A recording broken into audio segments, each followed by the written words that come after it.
During the days of slavery, people practiced their surgical techniques on black bodies without anesthesia or consent.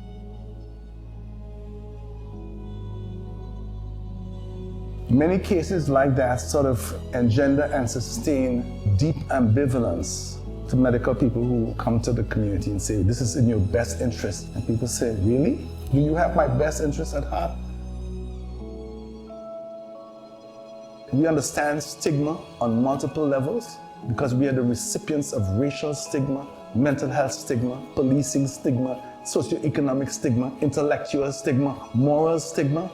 We don't need vaccine stigma on top of that. We have communities that are like islands unto themselves, socially disconnected from some of the more vibrant centers of Toronto. These communities were socially isolated prior to COVID, and during COVID, the isolation has been amplified.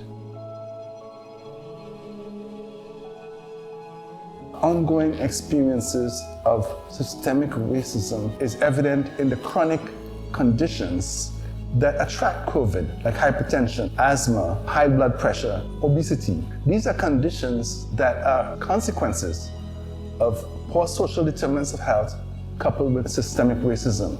So that if you get COVID, you are more likely to have severe disease, more likely to be hospitalized, more likely to die.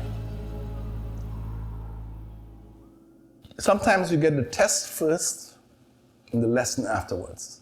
When you go to school, you get the lesson first and the test afterwards. But in the pandemic, we're getting the test first and the lesson afterwards. The test is this: will we be compassionate? Will we be respectful? Will we give people the space they need to make their vaccine decision rather than impose our vaccine decision upon them by saying that until they get vaccinated, I'm not talking to you. Until you get vaccinated, I'm not socializing with you. Until you get vaccinated, you are persona non grata in the family, in the community, in my space. Don't do that. Don't do that. Because of love. That's what love actually means. That's what unconditional love actually means. When people do things you don't agree with, you still love them.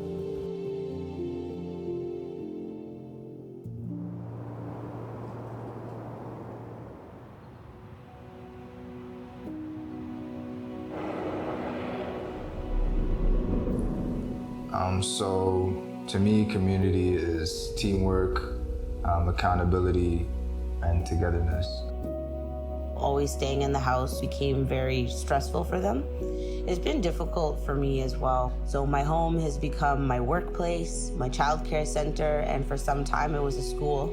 You're kind of isolated for a bit where you just didn't really see anyone or didn't talk to anyone. Friendship-wise, I think it really showed who your real friends are, and see you can spend time without them and still be close. We don't want to add on top of those problems disconnected family life, disconnected love life, disconnection from the people we need, disconnected to the people we love. And that's why I say now is the time to take the vaccine in this current moment so that we can emerge from this pandemic experience stronger and more vibrant than we went in.